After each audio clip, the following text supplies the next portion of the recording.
So, good evening, Mark. We have come to the end of the Dún Laoghaire Champion of Champions event. Good evening, sir. Yes, it is good to see you once again, and I'm really looking forward to hearing about what actually happened today and looking at some games. So, as per usual, I'm coming blind to the games, the results. Yeah. Take it away, Jonathan. The games ended today with a two-way tie on 5.5 points out of 8. Out of 7 for Colm, Daly and David Fitzsimons. And according to my chats with the organisers, they decided they would share the title. Colm had a fantastic the last final 2 days because he started slowly with 3 draws and then he won his last 4 games. And that's pretty impressive. David, he did have 4 whites though, as you were saying. I don't know how the draw for the colours was done, but some players in a short tournament like this with only 7 rounds will have had 4 whites, and Colm was one of them. So, and that's not his fault, but it does give you a bit of an advantage. It does. And David, on the other hand, he started with 4 wins.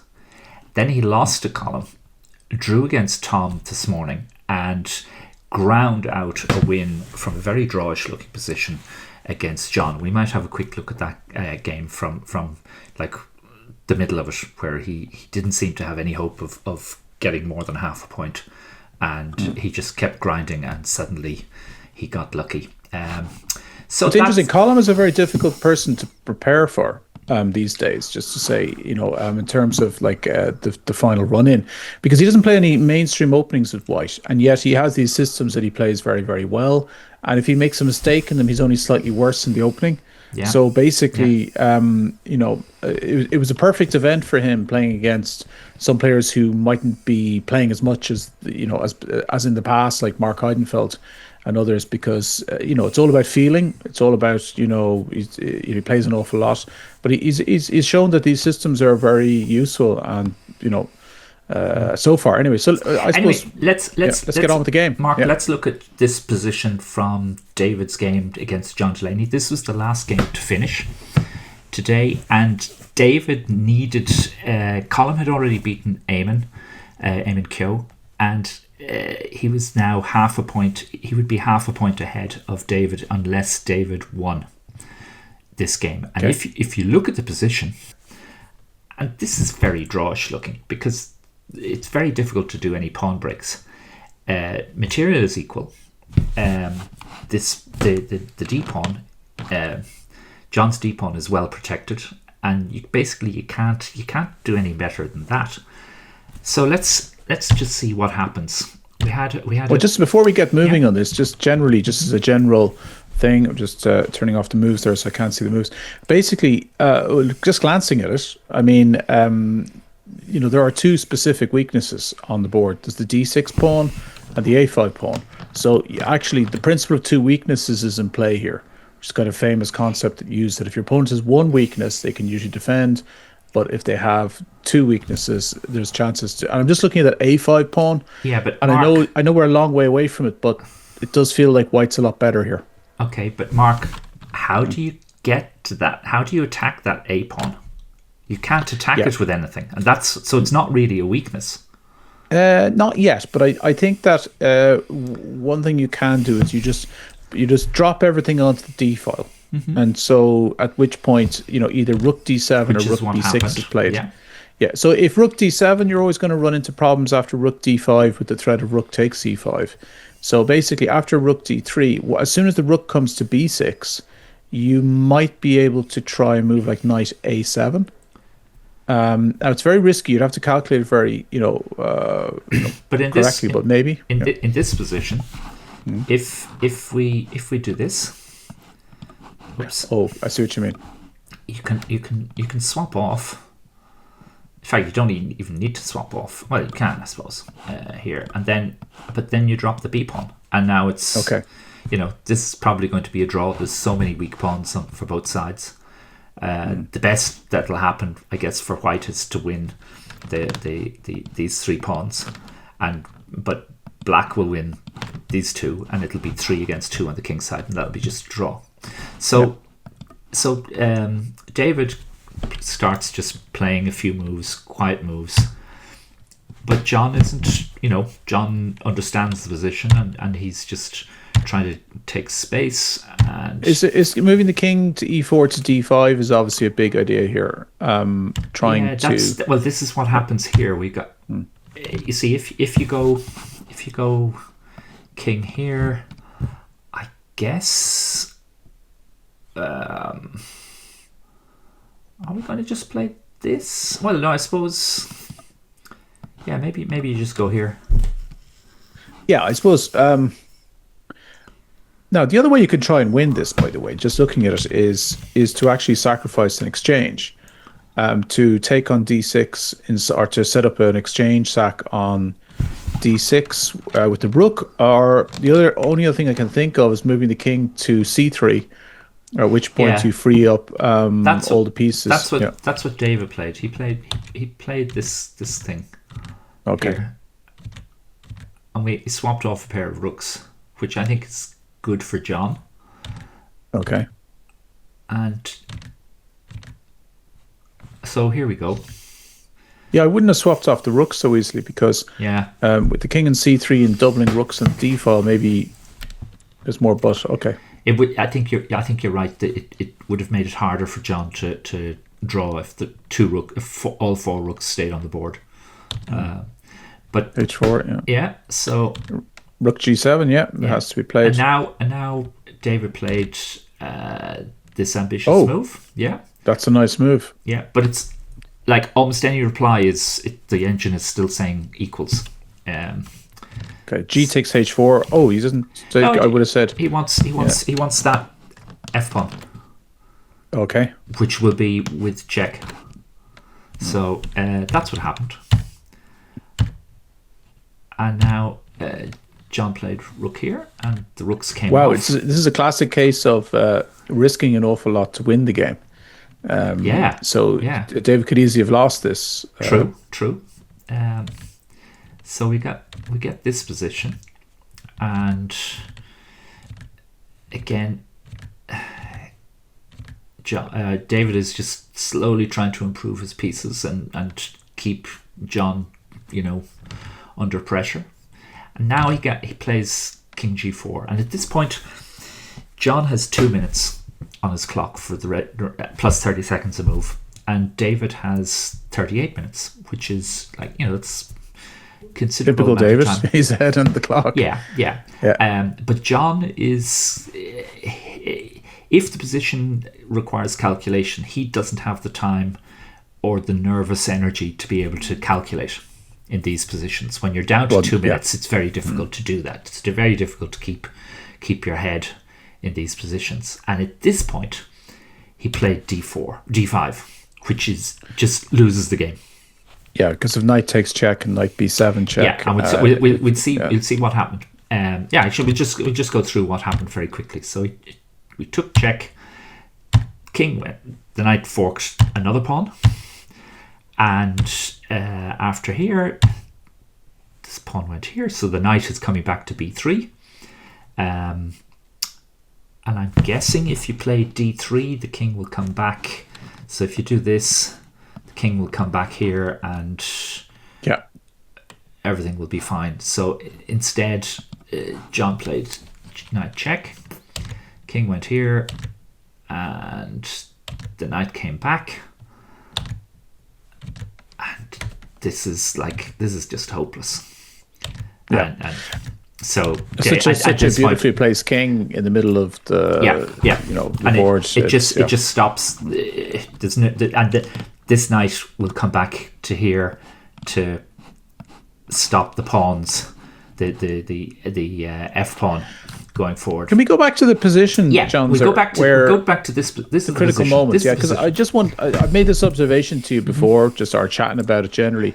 When you're playing with the extra increment, I find that people misplay these endings with the increment much more. It feels like they misplay them, including me, by the way. More than in the days when you had a finite amount of time with no increment. There was something about you get to move 40. I'm not sure what move this is. And then you get an extra 54. So you get an extra hour on the clock for the next 20 moves, and you'd know that when you hit move 60, you get an extra 30 minutes, so it'll be a 7-hour session. And you would have had the time to really think through positions like this. In this position, there's what John had to do is he had to play check. This is the only way he can draw the game. Had to play check, and then the king comes up. You check again. The king comes up again. You go back into the corner. Wow. Not something that anybody ever recommends to do. It's not obvious to play that way. No. And now push what? the F pawn? No. Or something? Or no. King F5 to G4? You have to play King F5. And that gives up the D pawn with check. So you've got to see that. And now the king comes back. And this is the best move for this is a draw.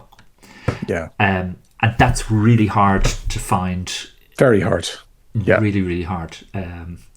So yeah. It's almost like a study.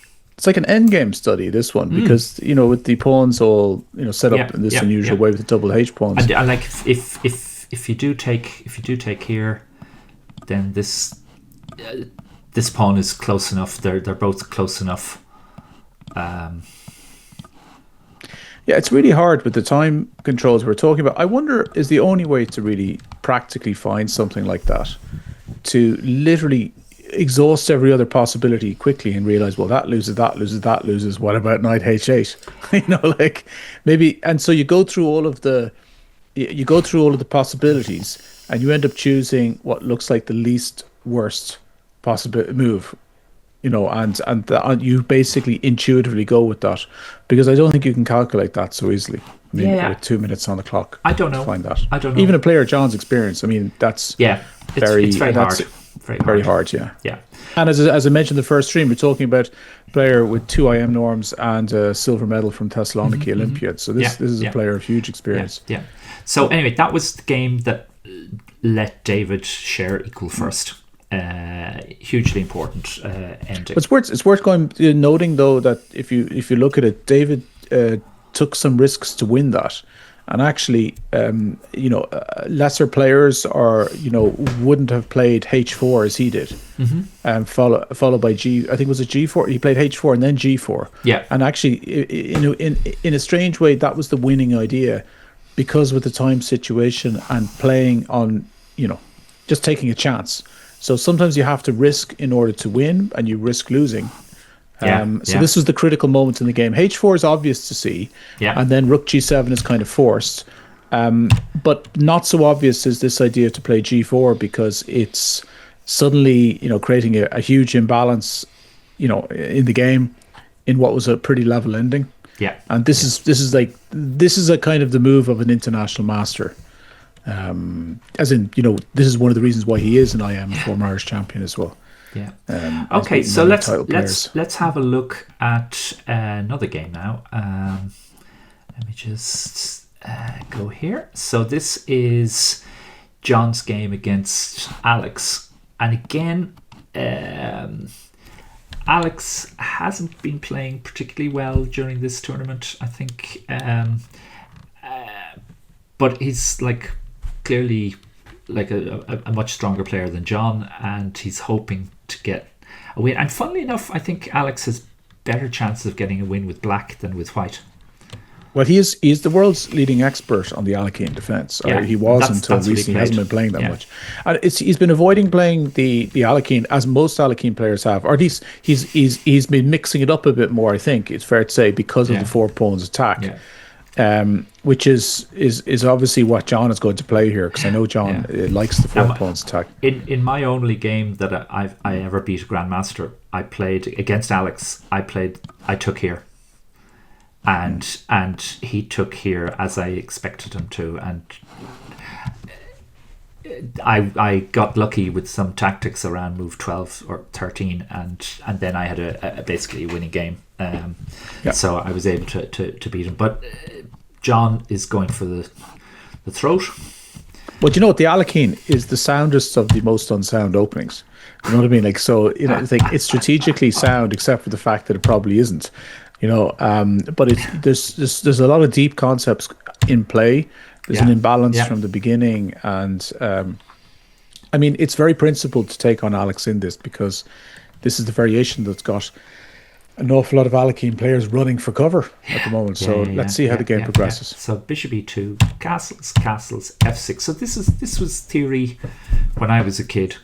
And I guess normally you should. Whoops. You just take an f6 there, don't you? And that would be f6. That would be the normal thing to do. But John didn't. He played. He thought. Yeah, he was already. Let's see, where was he? Yeah, he was kind of not quite sure of his openings. He was taking his time here to play each move carefully. So he hasn't really prepared this. That's what I read from the times on the clock, because well, sometimes you slow play your opponents as well, trying to lull them into a false sense of security. No. Are we allowed to say that? We bluff.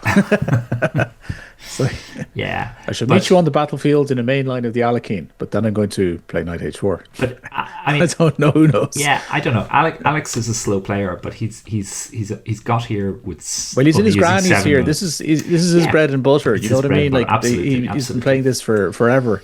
Yeah, and now John played knight h4, hitting the bishop, and Alex doesn't panic. He just takes the pawn. And we got this kind of position, and this is an interesting move here, because I guess like if you play pawn takes, then knight takes, and you're just down a pawn. Yeah, there's nothing there. So the whole concept of the idea of knight h4 is really to push the knight to a poor square. And again, but Alex says, okay, I may be up a pawn, but I'm not interested in that. I want opposite color bishops. If you want your pawn back, you've got to give me those opposite color bishops, and I've got my bishop will then be my black square bishop will be much better than your white square bishop because of those center pawns, these pawns here. Well, I mean, to be honest, the dark squared bishop, if John takes here, is going to be like a Lamborghini relative to a kind of the bishop in e2. I'm not sure, but it's definitely not got the same horsepower. It's like look at those dark squares are incredibly weak. It's very much all these squares, but now there's a threat of bishop here pinning the queen to the king. So obviously John puts his king on h1. He has a target on f5 though, so you can try and work towards that. And he's got this idea to go c5 maybe, but that bishop in f6 does feel very strong. I'd say Alex is pretty happy here. No, he must have been. Well, that's an interesting choice as well. Instead of going g6 there, he chose to go bishop e5. Which is I think a better move. I mean, this weakens your king a little bit, slightly, but whereas this, you're not making any weaknesses, and you're keeping preparing this queen h4. He's found the magic square h2. Also, I suppose if white, he's really, that move is designed to combat g4 with queen h4 more than likely. Because if white decides that the best chance that he's got is to play g4, Alex can play queen h4. Now, it may actually be the best idea at some point to play g4. Right. But white needs a plan. He decided to double up on the f file. Oh, that's a clever idea, because after queen h4, he'd go rook h3 then. Yeah, exactly. As well. Yeah. I mean, it's not so bad for white. I mean, that bishop is strong, but now the pawn is wobbly. So Alex played g6, and again here, John is trying to figure out what to do, and he decided to reroute his knight around the board a bit. And Alex just took over the black squares. He slowly improved his position, his pieces as well. Now the rooks are talking to one another. You have to do that to protect this pawn here because of the threat from these pieces. So we had rook a8. Bishop went to d3, which is curious. And we'll see now in a moment. For whatever reason, John didn't take the B pawn, or sorry, the A pawn here. He could have snatched that, but he didn't. I guess if he does, we'll just go back. Rook A8 takes A2. Looks pretty effective.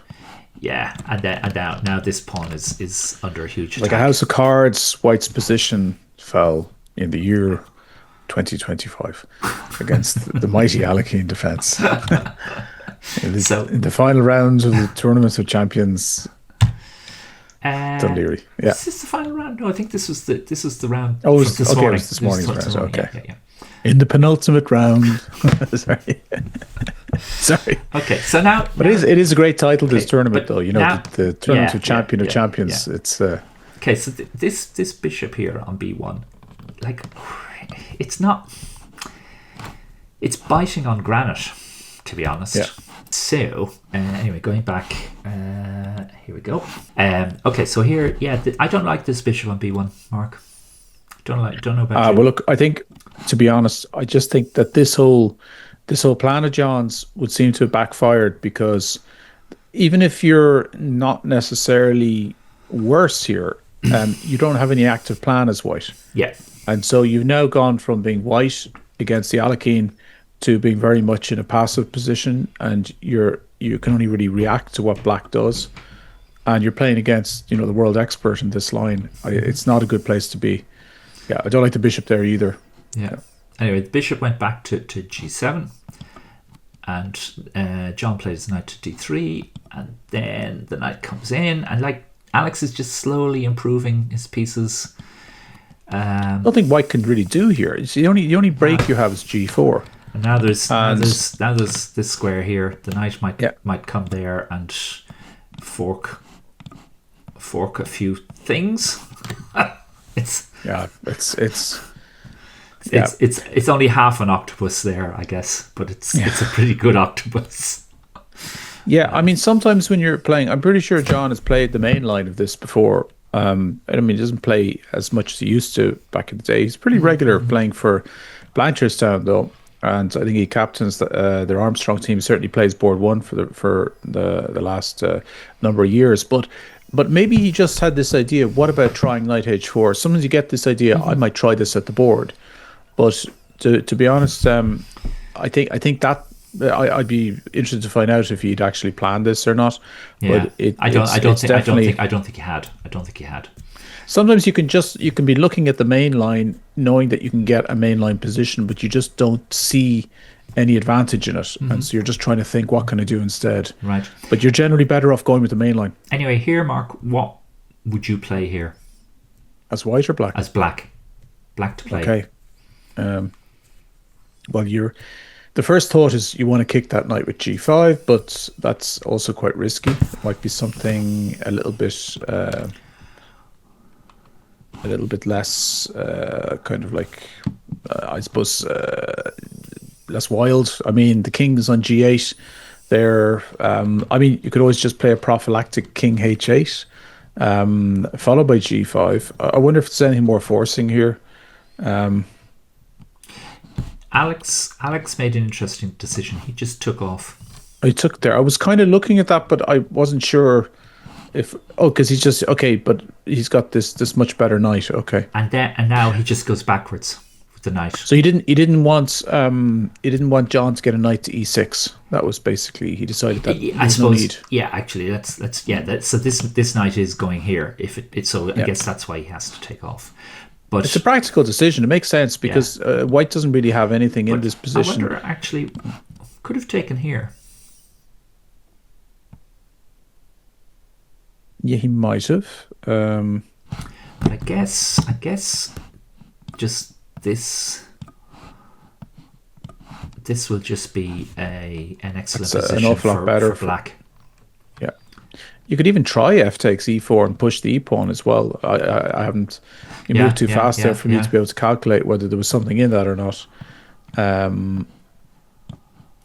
Takes maybe. And can you take and then push the e pawn anyway? Maybe that just loses though after rook e4 or something. But oh yes, indeed. You might have little tricks up your sleeve here, and then again you might not. So I don't know. So do you have anything here? Yeah, you can play this move. Yeah, then Queen F3. And then you go here. Queen E7. Yeah. And I guess you now have to take off. And now Queen E2 is forced, and you've got Queen E4 check, maybe. Yeah, but it's that's hard. I don't see. No, I think I'm not seeing whether this is good or bad. Good or bad for who? I don't see it being advantageous for black. And in fact, okay. Well, no. The Queen E4 machine check. says this is very good. Yeah. Yeah, Queen E4 check, King G1. And the problem is you're almost in our favorite move of late, Zugzwang, eventually, because you could probably go to here. Is that what you do? I think you actually leave the queen where it is, and you just start playing moves like H5, maybe improve the position of your king, because King F1's never possible because of Queen H1 mate. So, oh yes, look at that, folks. I don't know what the engine says, but yeah, that would be curtains. Yeah. Obviously, like John's not going to fall for that, but it's very hard to see. You don't have any plan here as white. Okay, that's interesting. Yeah, fair enough. If the queen moves to E1, you got Queen F3. Yeah, probably. Or you can just keep on, but yeah, I don't know. Yeah, okay. It's probably not necessary. Yeah, I should remember that if you have a passed pawn and a queen ending, it can be a dominant queen in the center. It's pretty good. It's pretty good. Yeah. Okay, so John played rook takes F4. He didn't take the knight, and now Alex avoids the swap off of those pieces. And again, he plays this. Alex just plays this very nicely. He's just dominating the E file. Do you know, it's interesting. I've seen these kind of positions in lots of different openings, and coming out of this structure, and that bishop on B1 is just it's just biting on granite. It's doing nothing. Yeah. So now he tries to bring it back into the game. Maybe to come here to here. I don't know. But and now Alex plays C6, opening up the position, trying to expose this king a bit.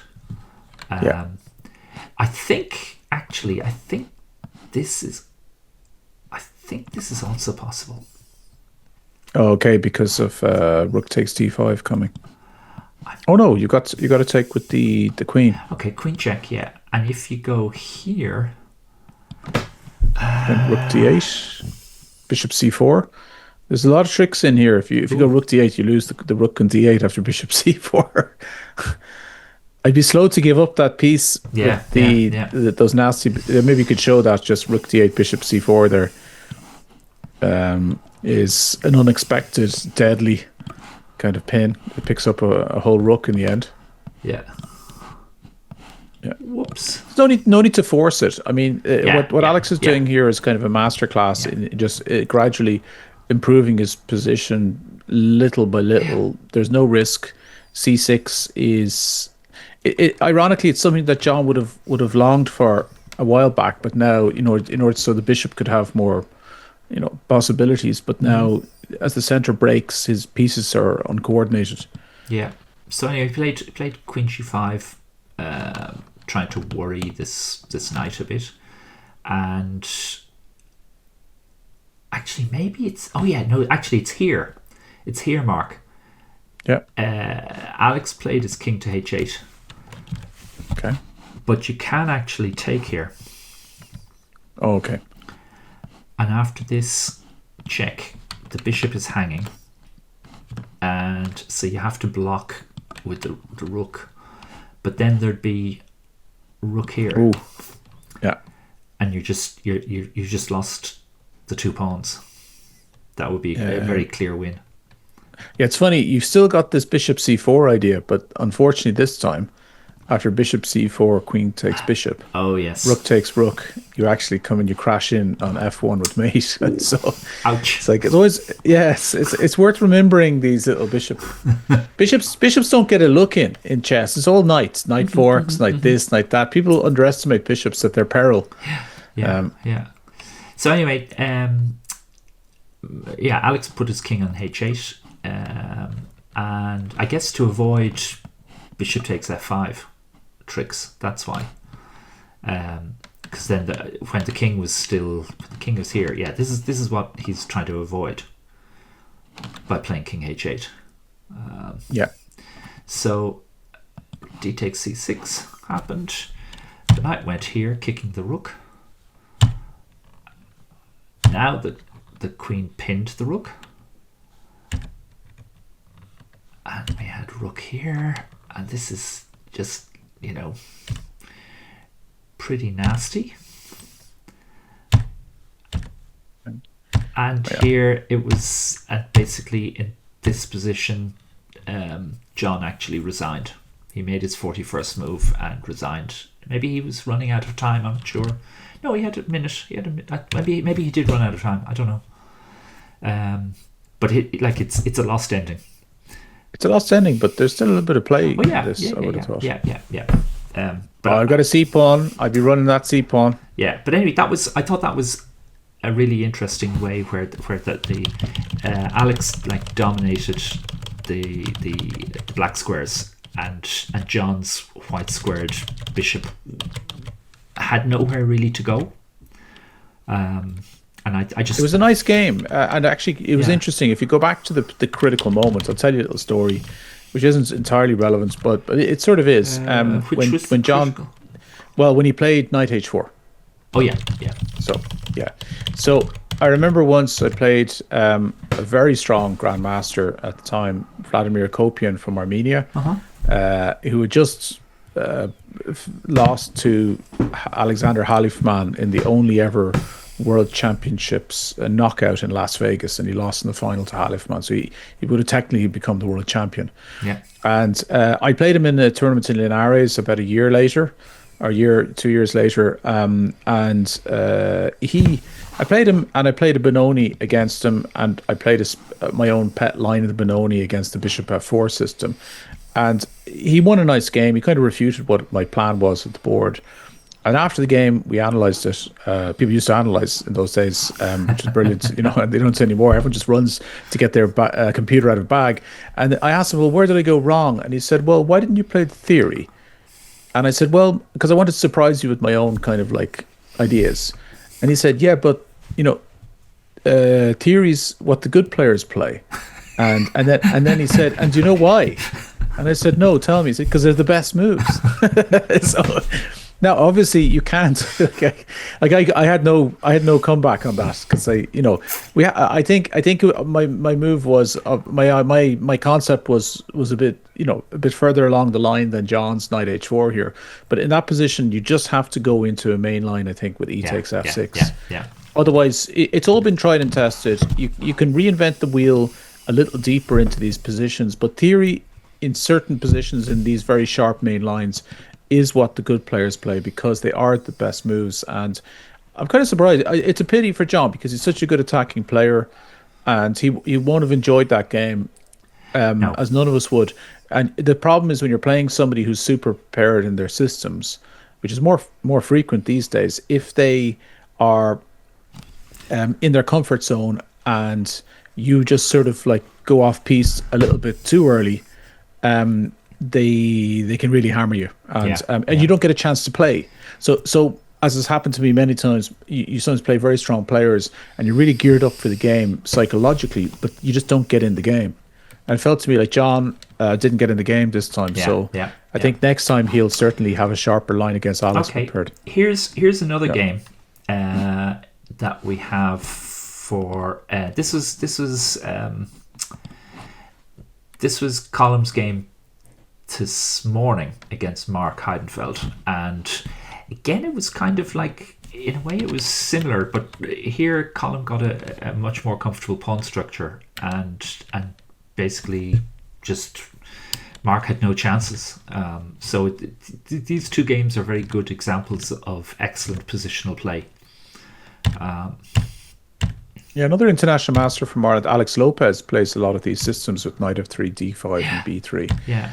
And they're tricky to play. Nakamura has played quite a lot. Now here you must go d4. You must go d4, and Mark didn't. It was just all of these. The essential flaw in all these systems for white is that if you give black the chance to play a system with d4. Now, this is slightly different because the bishop is fianchettoed in g7, so I could be wrong here. Yeah. But it does feel like it's always going to be the critical test. I had an interesting game against Henry Lee about a year ago, and we got to this position, and from memory, I played this move. Okay. And again, the idea is you will play. Don't actually take this pawn immediately. The d pawn immediately. You play a3 first, and if this now you can take. And the nice thing is pick up the a pawn. Yeah, but you put your bishop on c3, which is a nicer square. Okay. And you will take this pawn on a3 at some stage with either the knight or the rook. But we had an exciting. The game ended up in a very exciting draw. I remember we looked at that. Can I ask you something, John, sir? Because I don't play this system as white against systems with bishop g7. Yeah. Is d4 as good in these systems as it is when the bishop is on e7? Or is the fact that the bishop's on g7 like make it more attractive for white to play after b4 here? I think I know from looking at the Benoni, people aren't really frightened of a Benoni when you fianchettoed your bishop. So yes. I think this makes it easier for white to play these positions with the bishop on g7. I'm just wondering if after b4 the move to play is knight c6. And I know we don't want to go into a theoretical debate about it, but just the idea being, if b4 knight c6, I think there was something we actually played something like this. Pawn takes c5 and then e5. So if you actually take this guy, forces d3 and then knight f to d7, something like this. But the one thing I would say is that in these systems in the Catalan, where kind of it's a delayed d4, the bishop is on e7, and that's advantageous for black. Whereas this mightn't be as simple, but I'd be quite happy here as black. I can't remember what I think. Yeah. I think what happened was it went something like this. I think this was what the game was. Okay, and so this is actually your game. Yeah, okay. I think it was something like this, and I went here and we continued on. If the bishop was on e7. Oh, Mark is frozen. So you cover all those weak squares like c5. Yeah. I don't know. Anyway, Mark took. Okay, C4. so anyway, that was just interesting. So d takes c4 is played by Mark. So maybe it's not the worst.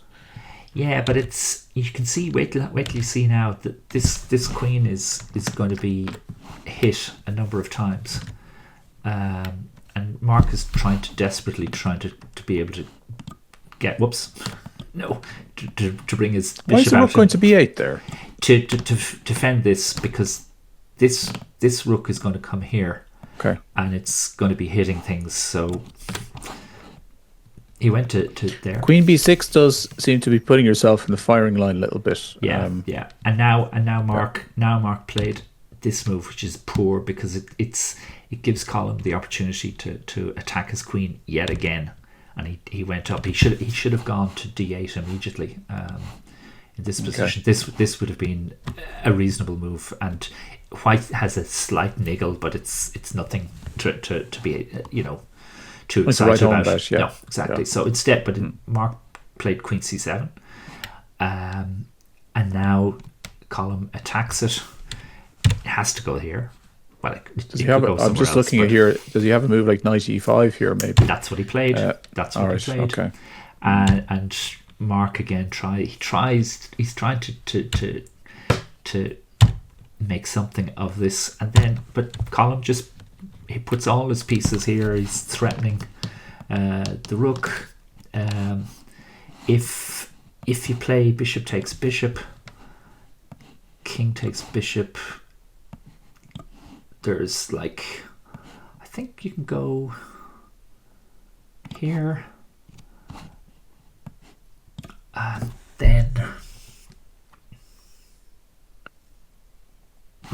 then there's probably this move. Queen a3. Yeah. Oh no, that's dropping that. I don't know. There's something here. I know. In this position. Let's go back for a second. I mean, obviously, bishop takes g2 would seem to be worth investigating seriously. So there must be something seriously wrong with it. King takes and rook there. But it does look okay, John. Maybe is there something really that wrong with it? Okay, what's happening here? This is the thing in these sorts of positions, a bit like your typical English, like nothing seems to be happening, and then suddenly there's a little tactic, and then it's all over positionally. You're strategically bust. Knight a6, is that a move? Knight a6. That's it. Because if you do here, this goes. That's it. Perfect. Yeah. So you can't play this line, and if you can't play rook b8 here, you're just going to lose. You're going to lose. You have to move your rook somewhere. Yeah. Here, and then you're just losing the pawn. So that's why he can't go in for. He can't take on g2 in this position. Can you do something risky there? Because I like doing risky stuff here in this position. Can we go back? Yeah. Like I'm looking at that bishop when the knight's on c7. Okay. Hang on. Here. So bishop takes g2, king takes knight c7. Because it feels to me like you're already almost lost here. There's no way to attack that bishop on.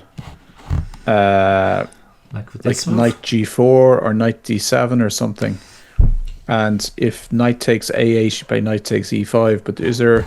Yeah, but you just go here. Okay, and king must take. And now you take. Oh, okay. So that if knight takes a8, queen takes. You've got queen b2 check and queen takes b7. Yeah. So there's actually no way to stop. No. Yeah. No. Okay. So in this position, he had to play rook a8 to defend the a pawn. And Colm says thanks very much. And the one thing that Colm likes is he likes to have a simple, perfect pawn structure, which he has here for white. Yeah. And he loves when his opponent has weak pawns, as Mark has. And he just slowly improves his position. The irony is that Mark Heidenfeld is an exceptionally gifted endgame player. And as I said, the first stream. This tournament, Mark once said to me that if he could get an ending out of every opening, he'd take it. Because he just loves, the simplicity of the endings. But unfortunately, here, it's not going to be that simple. Yeah. And here he could have played. I guess he could have played rook here, but this rook comes over, and it's difficult to hold these positions. Can I ask you why Queen a6 is not so good there? Because of what happened in the game. Oh, okay. So Colm took the pawn, and then Mark got this pawn. Okay. But he's stuck with these two silly c pawns. He probably was dreaming, as I would be here, of playing knight d5 and forcing an exchange. And then c takes d5 at some point. But so here we g4, and he took here, which was she's gone into a good knight. Well, sorry, no, once he drops the rook to c4, then probably if he needs to. That's exactly where he went. And now he just takes the open b file. This is just it's lovely play from Colm. Yeah, it's an opening mishap. I mean, it is wonderful play, but once again, like in John's game, you have the feeling that he didn't really get into the game.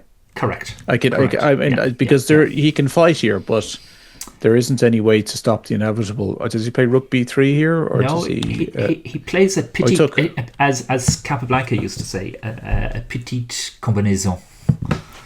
Okay. Because after pawn takes, he takes with the rook. Okay. And because of knight f6 check.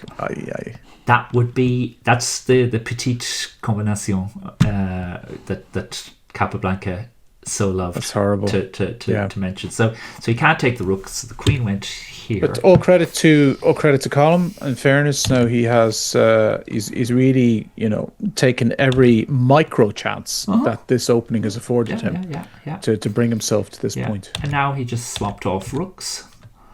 I swapped off queens.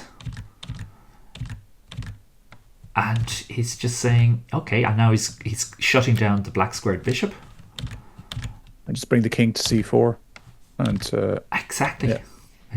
And there's nothing that Mark can do here, and here he played f3. and he goes for he makes further weaknesses on the king side, but like, is he? Yeah, he's up a pawn. Yeah.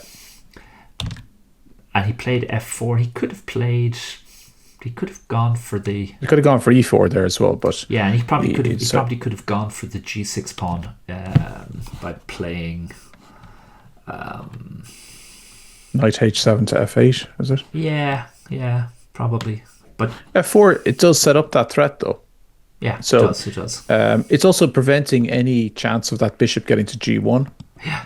So, and now he can go to b5 if he wants. Yeah, he decided to. He's just running around, and now he goes to b5. Yeah, and at this point, Mark resigned. Yeah, the game. That's fair enough. He's got nothing. But again, this was a game where Mark really, like you said, he didn't get out of the opening, and he just, and then Colm played technically just like very good chess, not giving Mark any chances. And it's interesting as well because if you look at the opening that he played, he kind of drifts into this position. And I watched Colm's games down the years, and it happened to me a few years ago. I just drifted into a really bad position against him, and I drew miraculously from a lost position back in 2018. The last, it was an all-play-all event in Dublin, and it's really easy to drift into a bad position against Colm because it's like he's not that ambitious, and so people, you just proceed without worrying too much about what's happening, and then suddenly you're worse, and then you've got to defend something horrible. Or if you just lose your patience and you break out at some moments, it's also potential. Okay, we're going to close with another game, and we're going to talk about this position here. Alex, this was the last round. Well, I didn't see the opening, but I can tell you straight away what I think it is. This looks like a symmetrical Grunfeld. I guess it's actually it's the symmetrical Grunfeld reversed. Okay. And I'll explain. I'll explain why. My reasoning. Right. So basically, White didn't go c4. Black went c5 first. I think, isn't that okay? That's quite popular at the moment. But Alex played c3, and now we have we got this position, and this is you often see these reversed, this position reversed. So actually, Alex, the extra tempo that Black has here doesn't help, because the pawn being on b6 prevents knight c6. So this is actually quite advantageous for White. Yeah, it is. Okay. So, but Joe played it well, and he was able to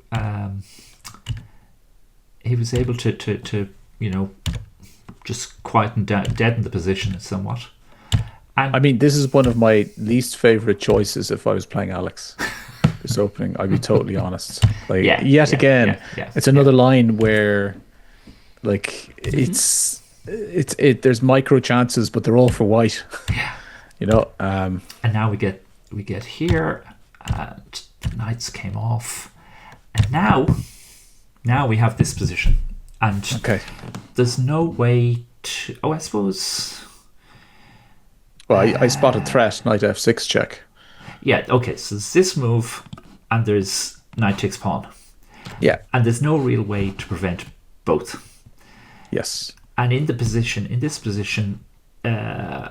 Joe, after he only took 2 minutes to think to play this, 2.5 minutes to play to swap off. He had loads of time.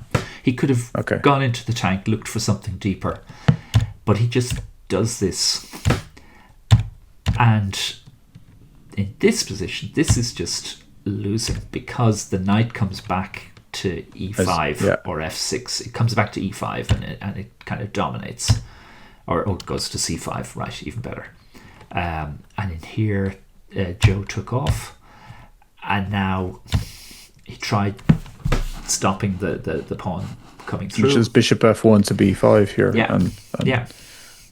And now you just play f4 at some point. Oh well, okay, he's gone this. He's done this instead. Yeah. And he does that to, and look, this is a lovely move. It just stops. It stops the king. The king can't go here, here, here. And c6 is threatened as well. So he's covering the queening square. Yeah, exactly. Yeah. So f5 happened, but c6 check, king d2, and he resigned here. But Mark, there was something you were saying before we came on the stream. There's a resource for black. So let's see if we can find it. Yeah. Okay, but it doesn't look like the sort of position that you'd have that many dynamic resources anyway. It's you can't take that. That was rook takes rook check was what was played. So you can't do that because we've seen what happens if you do that. But you also have to avoid this check. So you play rook here, kicking the knight. Okay. And now the knight takes the pawn. Now you play this move. Okay, so you attack it, trying to force a5, so you have the b5 square. Correct. Oh no, bishop b4, of course. Then you've got also bishop b4, maybe. This, but here now you're threatening. Oh, the knight is actually trapped. Okay. The knight is kind of trapped, and once this happens, I think what happens actually here, you play rook c1, I presume. Yeah. So we go. Hang on a second. So do you do something wild and wonderful like bishop e8 here? It's guessing.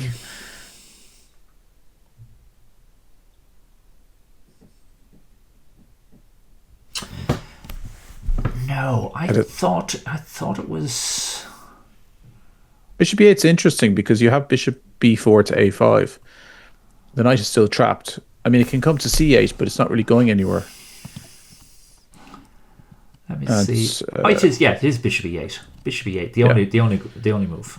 And again, the knight is.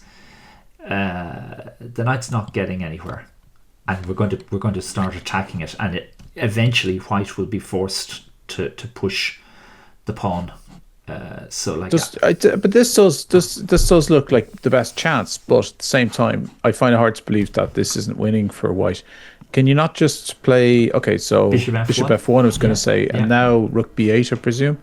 Yeah, and now that forces a5, and now, I suppose now you've bishop b4, is it? Yeah, exactly. Okay. And you can get this, but then what are you doing with your knight? Well, I guess you go here, but then we've got this move. So so you actually this had this resource. Yeah, this is the resource, and it was hard to find, hard to see. Well, very hard to find.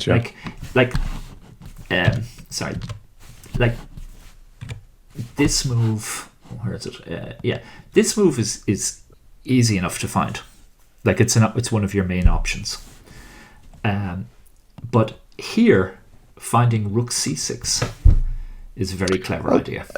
It's a clever idea. I'm not sure how hard it is, though. Actually, now I look at it. Okay. It depends how long you look at a position for. Mm-hmm. I suppose, logically, I mean, you don't want to exchange rooks because you give up the c file, in which case you'd be bossed. You don't want to go rook b8 because then you give up the c file too. Mm-hmm. And there's no real way. If the rook's on b8, the bishop can't go to c6. It can't go to a8 without being exchanged. So you're just a pawn down, whatever happens. So I don't know. I think the hardest move to find there is actually rook d8. If you go back there, because you have a lot of options there.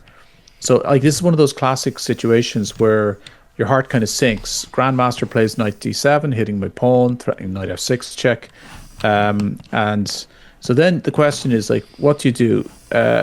Do you go king g7? Do you go bishop e7?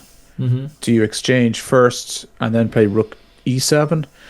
For example, there's so many different choices to make here that's the hardest point. And I suppose it's then you have to shift your mindset into finding the move that's going to cause your opponent. It's going to make it the most difficult, trickiest. So what he played, it just felt like a kind of that he'd already given up once knight d7 was played. Now I could be wrong, but it didn't feel like he had any idea there. Oh, actually, I just while you were mentioning this about the other options, Like if you do play bishop e7, then when we do this idea again, we can play rook here, but now you don't have bishop to e8 because the rook is blocking, and it's the same for the same reason. If you put king g7 again, you don't have, so it's really important to free that e8 square for your white square bishop. And to be honest, I find these positions really interesting because like when I'm creating puzzles for my classes and students, and I actually am looking always at missed opportunities more than I am even looking for puzzles that were played, because I find them more intriguing in a way because they're the less trodden path. But at the same time, this is very instructive. I mean, not many players would actually think that there's a resource here possibly to draw this game after knight d7. Yeah. Indeed. And the only way you find it out is by fleshing it out, afterwards through analysis, trial and error, and obviously the engine is good too. But I think that's a really good resource. Well done on pointing that one out, John. That's very instructive. Okay, so Mark, we have looked at 4 games this evening. I awarded the prize for the best game to David Fitzsimons for his black victory against Joe Ryan yesterday. Yeah, and we covered that in yesterday's stream, so that will be up on YouTube in a day or so. Yeah, I do think there was the critical game that led to Colm coming equal first was his victory against David. Also yesterday, and we never looked at that. Could we take a quick look at that? Because we won't. Because we can't. it's no, we can't. We could, but it's going to take. We spend at least an hour at it. It's a complicated game, and we should come back to it. But we do it another time. It's really worth looking at for anybody who's watching this video. And I think that is it. So congratulations to Dún Laoghaire Chess Club for running this terrific event, and also thank you to the ICU for making this stream possible with some sponsorship, and also we will be putting the videos up so that people can play back over them. To thank you for anyone who came along to the stream to have a look and to make some comments as well. I don't know when the next tournament of Champion of Champions is going to be held, Johnson. We might have missed our only chance to ever play it. So and now we're never going to win the trophy because, as you said, when Colm and David divided the spoils, they actually cut the trophy in half. Now, I'm not sure whether you're pulling my leg.